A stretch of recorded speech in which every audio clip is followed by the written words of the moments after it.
Hi hello ಎಲ್ರಿಗೂ ನಮಸ್ಕಾರ. SBK Kannada YouTube ಚಾನಲ್ಗೆ ನಿಮಗೆಲ್ಲ ಸ್ವಾಗತ. 1 ಫೆಬ್ರವರಿ 2022ರ ಪ್ರಚಲಿತ ವಿದ್ಯಮಾನಗಳನ್ನ ಈ ವಿಡಿಯೋದಲ್ಲಿ ಡಿಸ್ಕಸ್ ಮಾಡೋಣ. ಇದಕ್ಕೂ ಮುಂಚೆ ಜನವರಿ ತಿಂಗಳ ಕರೆಂಟ್ ಅಫೇರ್ಸ್ ನಿಮಗೆ ಒಂದೇ ಕಡೆ ಬೇಕು ಅಂದ್ರೆ ವೆಬ್ಸೈಟ್ ಅಲ್ಲಿ ಹಾಗೂ ಆನ್ಲೈನ್ ಸ್ಟೋರ್ ಅಲ್ಲಿ ಅಪ್ಲೋಡ್ ಮಾಡಿದ್ದೀನಿ. ಟೆಲಿಗ್ರಾಮ್ ಅಲ್ಲಿ ಆಲ್ರೆಡಿ ಮಾರ್ನಿಂಗ್ ಅಪ್ಲೋಡ್ ಮಾಡಿದ್ದೀನಿ, ಹೋಗಿ ಡೌನ್ಲೋಡ್ ಮಾಡ್ಕೊಳ್ಳಿ. ಟೆಲಿಗ್ರಾಮ್ ಆಲ್ರೆಡಿ ಡೌನ್ಲೋಡ್ ಮಾಡ್ಕೊಂಡಿರ್ತೀರ. ಸೊ 500 ಪ್ರಶ್ನೆಗಳು, 500 ಪುಟಗಳಿದೆ. ಇದು ಪ್ರಿಂಟಬಲ್ ಫಾರ್ಮೆಟ್ ಅಲ್ಲಿ ಇರೋದಿಲ್ಲ. ಪ್ರತಿದಿನ ತರಗತಿಗಳು ಏನ್ ಮಾಡಿರ್ತೀವಿ ನಾವು ಜನವರಿ ತಿಂಗಳಲ್ಲಿ, ಅಷ್ಟು ಕ್ಲಾಸಸ್ನ ಪ್ರಶ್ನೆಗಳನ್ನ ನಿಮಗೆ ಕಂಬೈನ್ ಮಾಡಿ ಒಂದೇ PDF ಅಲ್ಲಿ ಕೊಟ್ಟಿದ್ದೀನಿ.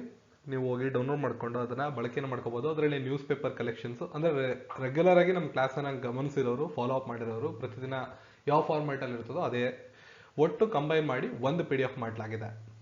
ಡಿಸ್ಕ್ರಿಪ್ಷನ್ ಅಲ್ಲಿ ಲಿಂಕ್ ಇದೆ, ಕ್ಲಿಕ್ ಮಾಡಿ ಹೋಗಿ. ಆನ್ಲೈನ್ ಸ್ಟೋರಲ್ಲೂ ಇದೆ, ಅಲ್ಲೂ ಕೂಡ ಉಚಿತವಾಗಿ ಇದೆ, ಹೋಗಿ ನೀವು ತಗೋಬಹುದು. ಟೆಲಿಗ್ರಾಮ್ ಅಲ್ಲಿ ಇರೋರಿಗೆ ಆಲ್ರೆಡಿ ಸಿಕ್ಕಿರುತ್ತೆ, ಡೌನ್ಲೋಡ್ ಮಾಡ್ಕೊಳ್ಳಿ. ಇನ್ನು ವೆಬ್ಸೈಟ್ ಅಲ್ಲಿ ಕೂಡ ಅವೈಲೇಬಲ್ ಇರುತ್ತೆ, ವೆಬ್ಸೈಟ್ ಅಲ್ಲಿ ಹೋಗೋರು ಅಲ್ಲೂ ಹೋಗಿ ಡೌನ್ಲೋಡ್ ಮಾಡ್ಕೋಬಹುದು. www.sbkkanada.com. ಓಕೆ, ಸೊ ಕೆಲವೊಂದಿಷ್ಟು ಪ್ರಮುಖವಾದ ಆರ್ಟಿಕಲ್ ನ ಮೊದಲು ನೋಡ್ತಾ ಹೋಗೋಣ. ಸೌದಿ ಅರೇಬಿಯಾದ ಮೊದಲ ಯೋಗ ಉತ್ಸವವು 29 ಜನವರಿ 2022ರಂದು ಜೆಡ್ಡಾದ ವಾಣಿಜ್ಯ ಕೇಂದ್ರದಲ್ಲಿ ನಡೆಯಿತು. ಸೌದಿ ಅರೇಬಿಯಾದ ಒಲಿಂಪಿಕ್ ಸಮಿತಿ ಕ್ರೀಡಾ ಸಚಿವಾಲಯದ ಅಡಿಯಲ್ಲಿ ಸೌದಿ ಯೋಗ ಸಮಿತಿ ಈ ಉತ್ಸವವನ್ನು ಆಯೋಜನೆ ಮಾಡಿತ್ತು. ಸೌದಿ ಅರೇಬಿಯಾವು ಔಪಚಾರಿಕ ಯೋಗ ಪ್ರೋಟೋಕಾಲ್ ಮಾನದಂಡಗಳ ಸ್ಥಾಪನೆಗಾಗಿ 2021ರಲ್ಲಿ ಭಾರತ ಜೊತೆ ಒಂದು ಒಪ್ಪಂದಕ್ಕೆ ಸಹಿ ಹಾಕಿದರು. ತಿಳುವಳಿಕೆ ಪತ್ರ, ಮೆಮೊರಾಂಡಮ್ ಆಫ್ ಅಂಡರ್ಸ್ಟ್ಯಾಂಡಿಂಗ್ ಅಂತ ಕರಿತೀವಿ, MOU ಅಂತ. ಅದಕ್ಕೆ ಸಂಬಂಧಪಟ್ಟಂಗೆ ದಿನಪತ್ರಿಕೆಯಲ್ಲಿ ಇರತಕ್ಕಂಥ ಆರ್ಟಿಕಲ್ ಕೊಡಲಾಗಿದೆ, ನೀವು ಅದನ್ನ ಓದ್ಬೋದು. ಆದಿ ಬದರಿ ಅಣೆಕಟ್ಟು ನಿರ್ಮಿಸೋದಕ್ಕೆ ಹರಿಯಾಣ, ಹಿಮಾಚಲ ಪ್ರದೇಶ ಶಾಹಿ ಒಪ್ಪಂದವನ್ನು ಮಾಡಿಕೊಂಡಿವೆ. ಎರಡು ರಾಜ್ಯಗಳು, ಹರಿಯಾಣ ಮತ್ತು ಹಿಮಾಚಲ ಪ್ರದೇಶ ಸರ್ಕಾರಗಳು ಯಮುನಾ ನಗರ ಜಿಲ್ಲೆಯ ಆದಿಬದ್ರಿಯಲ್ಲಿ ಅಣೆಕಟ್ಟನ್ನ ನಿರ್ಮಿಸಲು ಒಪ್ಪಂದವನ್ನು ಮಾಡಿಕೊಂಡಿವೆ.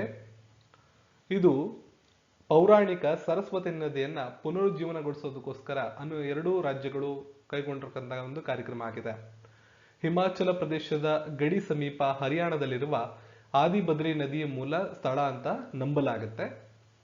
ಅಣೆಕಟ್ಟಿನ ಅಗಲ 101 ಮೀಟರ್ ಮತ್ತು ಎತ್ತರ 20.5 ಮೀಟರ್ ಇರುತ್ತೆ.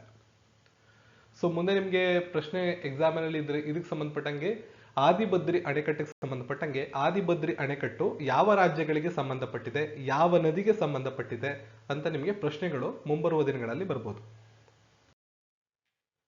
ಸರ್ಕಾರಿ ನೌಕರರ ನಿವೃತ್ತಿ ವಯಸ್ಸನ್ನ 62 ವರ್ಷಕ್ಕೆ ಹೆಚ್ಚಿಸಲು ಸುಗ್ರೀವಾಜ್ಞೆಯನ್ನ ಆಂಧ್ರ ಪ್ರದೇಶ ಸರ್ಕಾರ ಪ್ರಕಟಿಸಿದೆ. ರಾಜ್ಯ ಸರ್ಕಾರಿ ನೌಕರರ ನಿವೃತ್ತಿ ವಯಸ್ಸನ್ನ 60 ವರ್ಷದಿಂದ 62 ವರ್ಷಕ್ಕೆ ಏರಿಸುವ ಸುಗ್ರೀವಾಜ್ಞೆಯನ್ನ ಜನವರಿ 1, 2022ರಿಂದ ಜಾರಿಗೆ ತರುವುದಕ್ಕೆ ಆಂಧ್ರ ಪ್ರದೇಶ ಸರ್ಕಾರ ಸೋಮವಾರ ಪ್ರಕಟಣೆಯನ್ನು ಹೊರಡಿಸಿದೆ. ಜೂನ್ 2014ರಲ್ಲಿ ಆಂಧ್ರ ಪ್ರದೇಶದ ಚಂದ್ರಬಾಬು ನಾಯ್ಡು ಅವರು ಮುಖ್ಯಮಂತ್ರಿ ಆಗಿದ್ದಂತಹ ಸಂದರ್ಭದಲ್ಲಿ ಸರ್ಕಾರಿ ನೌಕರರ ನಿವೃತ್ತಿ ವಯಸ್ಸನ್ನ 58ರಿಂದ 60 ಮಾಡಿದ್ರು. ಈಗ ಜಗನ್ ಇದ್ದಾರೆ, ಅವರು 60 ವರ್ಷದ ಇದ್ದಂತ ಏಜ್ ಲಿಮಿಟ್ ಅನ್ನ, ರಿಟೈರ್ಮೆಂಟ್ ಏಜ್ ಲಿಮಿಟ್ ಅನ್ನ 62 ವರ್ಷ ಮಾಡಿದ್ದಾರೆ.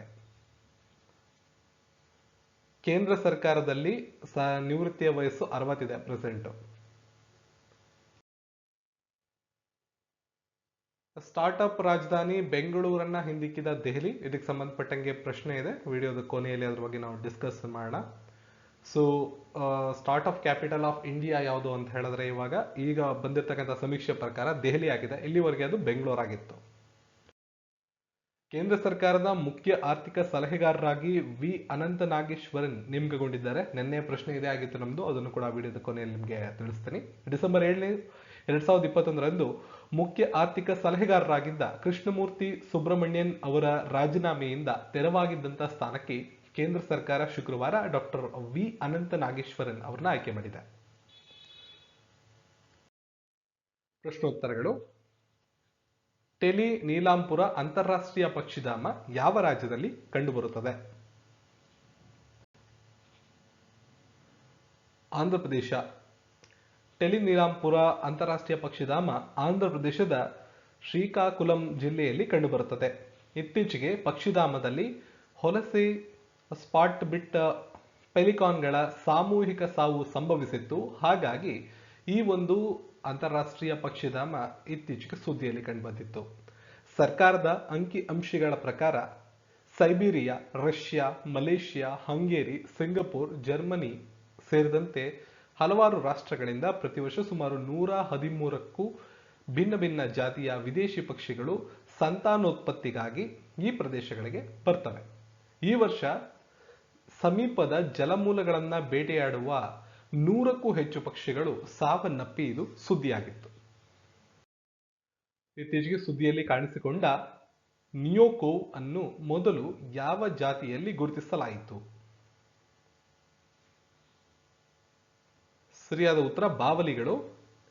ನಿಯೋಕೋವ್ ಎಂದರೆ ನಿಯೋರೋಮಿಯಾ ವೈರಸ್ನಿಂದ ಸೋಂಕಿಗೆ ಒಳಗಾದ ಬಾವಲಿಯ ಒಂದು ಜಾತಿಯಾಗಿದೆ.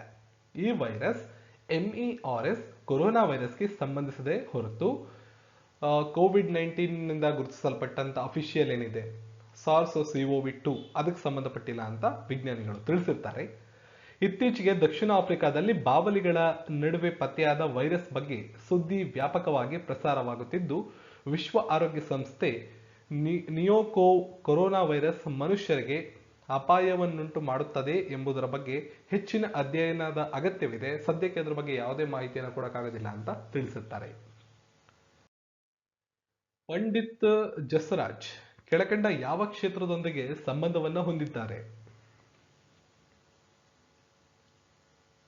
ಪ್ರಶ್ನೆಗೆ ಸರಿಯಾದ ಉತ್ತರ ಗಾಯನ ಸಂಗೀತ. ಪಂಡಿತ್ ಜಸರಾಜ್ ಒಬ್ಬ ಭಾರತೀಯ ಶಾಸ್ತ್ರೀಯ ಗಾಯಕ, ಮೇವಾಟಿ ಘರಾನಾಗೆ ಸೇರಿದವರಾಗಿದ್ದಾರೆ.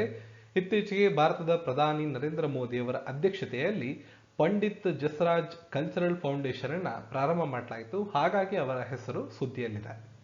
ಇದು ರಾಷ್ಟ್ರೀಯ ಪರಂಪರೆ, ಕಲೆ ಮತ್ತು ಸಂಸ್ಕೃತಿಯನ್ನ ರಕ್ಷಿಸುವ ಮತ್ತು ಉತ್ತೇಜಿಸುವ ಉದ್ದೇಶದಿಂದ ಸ್ಥಾಪಿಸಲಾದ ಲಾಭ ಉದ್ದೇಶವಿಲ್ಲದ ಸಂಸ್ಥೆಯಾಗಿದೆ.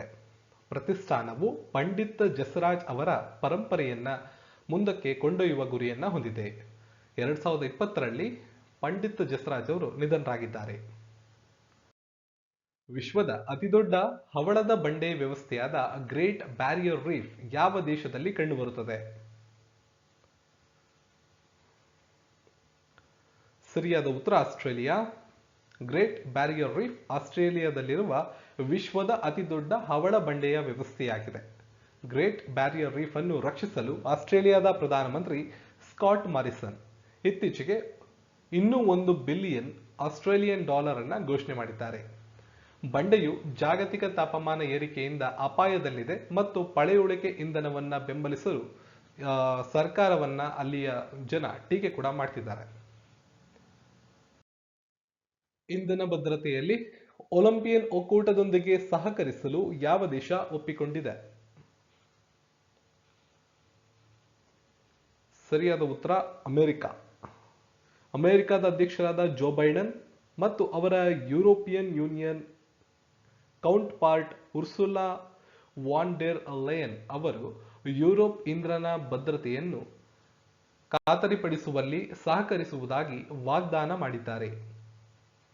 ಉಕ್ರೇನ್ನ ಗಡಿಯಲ್ಲಿ ರಷ್ಯಾ ಪಡೆಗಳನ್ನ ಕ್ರೋಢೀಕರಿಸುವ ಮೂಲಕ ಉಂಟಾದ ಬಿಕ್ಕಟ್ಟಿನ ನಡುವೆ ಅವರು ಜಂಟಿ ಸಹಕಾರದ ಹೇಳಿಕೆ ಬಿಡುಗಡೆ ಮಾಡಿದ್ದಾರೆ. ವಿಶ್ವದ ಮೊದಲ ಕಾಗದರಹಿತ ಸರ್ಕಾರ ಯಾವುದು? ಮುಂಬರುವ ಪರೀಕ್ಷೆಗಳಲ್ಲಿ ಬಹುನಿರೀಕ್ಷಿತ ಪ್ರಶ್ನೆ ಇದು. ವಿಶ್ವದ ಮೊದಲ ಕಾಗದರಹಿತ ಸರ್ಕಾರ ದುಬೈ.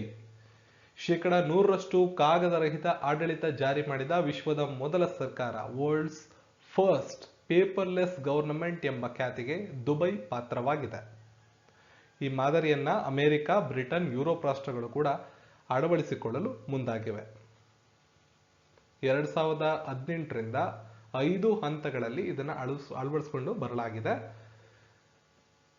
ಈ ಮೂಲಕ ದುಬೈ 2.65 ಲಕ್ಷ ಕೋಟಿ ರೂಪಾಯಿಗಳ ಹಣ ಹಾಗೂ 1.4 ಕೋಟಿ ರೂಪಾಯಿ ಮಾನವ ಗಂಟೆಗಳನ್ನ ಉಳಿತಾಯ ಮಾಡಿರುವುದಾಗಿ ದುಬೈನ ಯುವರಾಜ ಶೇಖ್ ಮೊಹಮ್ಮದ್ ಬಿನ್ ರಶೀದ್ ಅಲ್ ಘೋಷಣೆ ಮಾಡಿದ್ದಾರೆ.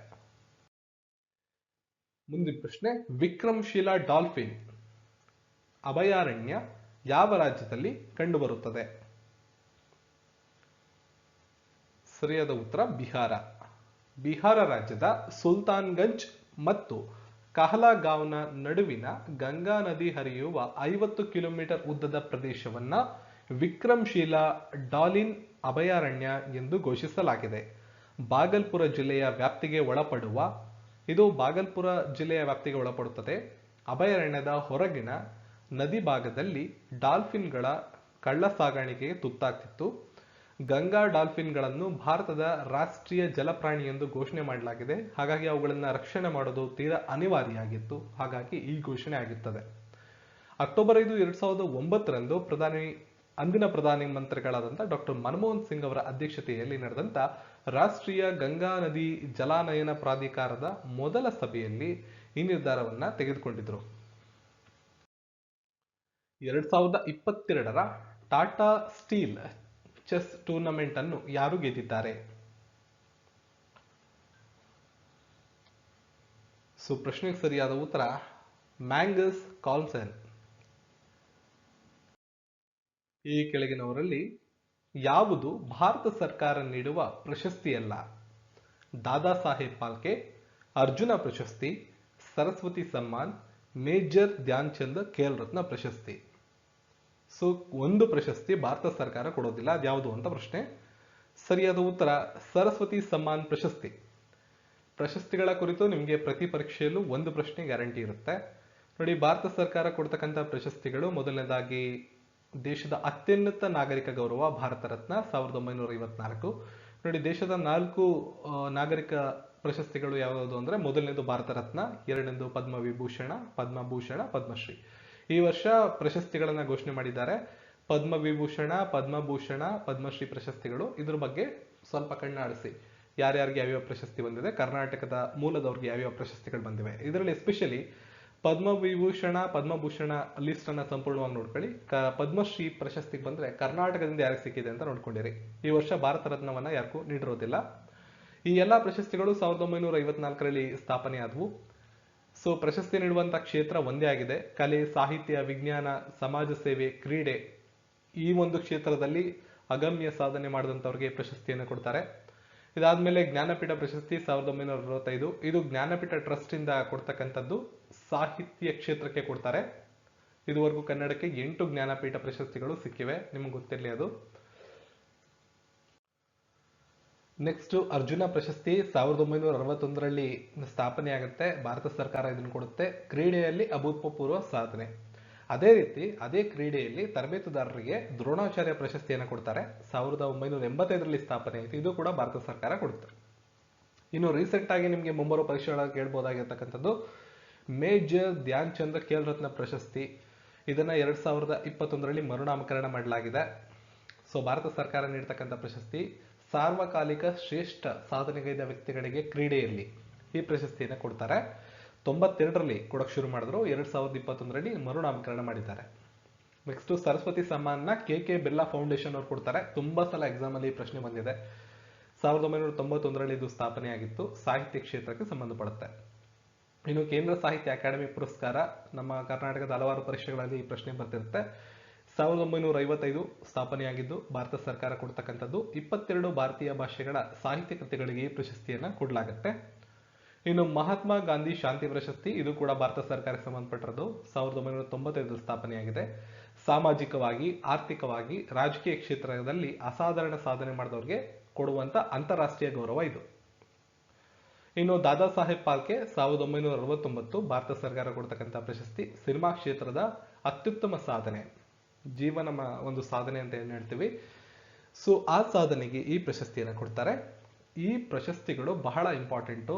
ಈ ಪಟ್ಟಿಯಿಂದ ನಿಮಗೆ ಕನಿಷ್ಠ ಈ ವರ್ಷದ ಪರೀಕ್ಷೆಗಳಲ್ಲಿ 2ರಿಂದ 3 ಪ್ರಶ್ನೆಗಳು ಬರ್ತವೆ. ಜೊತೆಗೆ ನೀವು ಅಪ್ಡೇಟ್ ಮಾಡ್ಕೋಬೇಕಾಗತ್ತೆ. 2021-22 ಈ ಸಾಲಿನಲ್ಲಿ ಈ ಪ್ರಶಸ್ತಿಗಳನ್ನ ಪಡೆದುಕೊಂಡಂತವ್ರು ಯಾರು ಅಂತ ಅಪ್ಡೇಟ್ ಮಾಡ್ಕೊಳ್ಳಿ.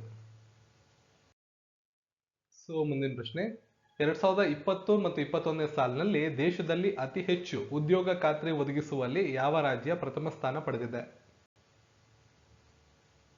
ಸರಿಯಾದ ಉತ್ತರ ನಮ್ಮ ಕರ್ನಾಟಕ. ಲಾಕ್ಡೌನ್ ನಲ್ಲಿ ವಲಸಿಗರಿಗೆ ಅತಿ ಹೆಚ್ಚು ಉದ್ಯೋಗವನ್ನ ನೀಡಿದಂತದ್ದ ಕರ್ನಾಟಕ ಆಗಿದೆ. ಕೇಂದ್ರ ಆರ್ಥಿಕ ಸಮೀಕ್ಷೆ ವರದಿಯಲ್ಲಿ ಈ ಮಾಹಿತಿ ಸಿಕ್ಕಿರ್ತಕ್ಕಂಥದ್ದು. ಗ್ರಾಮೀಣ ಪ್ರದೇಶಗಳಿಗೆ ವಾಪಸ್ಸಾದ ವಲಸೆ ಕಾರ್ಮಿಕರಿಗೆ 2020 ಮತ್ತು 21ನೇ ಸಾಲಿನಲ್ಲಿ ದೇಶದಲ್ಲಿ ಅತಿ ಹೆಚ್ಚು ಉದ್ಯೋಗ ಖಾತ್ರಿ ಒದಗಿಸುವಲ್ಲಿ ಕರ್ನಾಟಕ ರಾಜ್ಯ ಮೊದಲ ಸ್ಥಾನವನ್ನು ಪಡೆದುಕೊಂಡಿದೆ ಅಂತ ಕೇಂದ್ರದ ಆರ್ಥಿಕ ಸಮೀಕ್ಷೆ ತಿಳಿಸಿದೆ. ಇನ್ನು 2ನೇ ಸ್ಥಾನದಲ್ಲಿ ತಮಿಳುನಾಡು ರಾಜ್ಯ ಕಂಡುಬರುತ್ತದೆ. ವಲಸೆ ಪ್ರಮಾಣ ಹೆಚ್ಚಿರುವ ಪಶ್ಚಿಮ ಬಂಗಾಳ, ಮಧ್ಯಪ್ರದೇಶ, ಒಡಿಶಾ ಮತ್ತು ಬಿಹಾರ ರಾಜ್ಯದಲ್ಲಿ ಉದ್ಯೋಗ ಖಾತರಿ ನೀಡಿರುವ ಪ್ರಮಾಣ ತೀರಾ ಕಡಿಮೆ ಇದೆ ಅಂತ ವರದಿ ತಿಳಿಸಿದೆ. ಸೊ ಮುಂದಿನ ಪ್ರಶ್ನೆ, 2022ರ ಜನವರಿಯಲ್ಲಿ ಯಾವ ದೇಶದ ಮೊದಲ ಯೋಗ ಉತ್ಸವ ನಡೆಯಿತು? ಸೊ ಮೊದಲು ನಿಮಗೆ ಸ್ಟಾರ್ಟಿಂಗ್ ಅಲ್ಲಿ ಇನ್ಫಾರ್ಮೇಶನ್ ಕೊಟ್ಟನಲ್ಲ ಆ ಒಂದು ಪ್ರಶ್ನೆ ಇದು. ಈ ರೀತಿ ಪ್ರಶ್ನೆ ಆಗಿ ಬರುತ್ತೆ ನಿಮಗೆ, ಆರ್ಟಿಕಲ್ಗಳನ್ನ ಸ್ಟಾರ್ಟಿಂಗ್ ಅಲ್ಲಿ ಶೇರ್ ಮಾಡಿದ್ನಲ್ಲ ಆ ರೀತಿಯಾಗಿ. ಆಲ್ರೆಡಿ ಗೊತ್ತಿದೆ ನಿಮಗೆ, ಸೌದಿ ಅರೇಬಿಯಾ.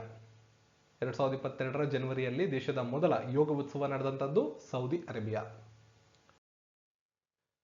ಭಾರತದ 2021-22ರ ಆರ್ಥಿಕ ಸಮೀಕ್ಷೆ ಪ್ರಕಾರ ಭಾರತದ ನವೋದಯ ರಾಜಧಾನಿ ಯಾವುದು? ಇದು ಕೂಡ ಸ್ಟಾರ್ಟಿಂಗ್ ಅಲ್ಲಿ ನಿಮ್ಗೆ ಆರ್ಟಿಕಲ್ ನ ಶೇರ್ ಮಾಡಿದೆ ನೋಡಿ. ಈ ವರ್ಷದ ಎಕ್ಸಾಮ್ ಅಲ್ಲಿ ಬರೋ ಸಾಧ್ಯತೆಗಳಿವೆ ಈ ಪ್ರಶ್ನೆಗಳು.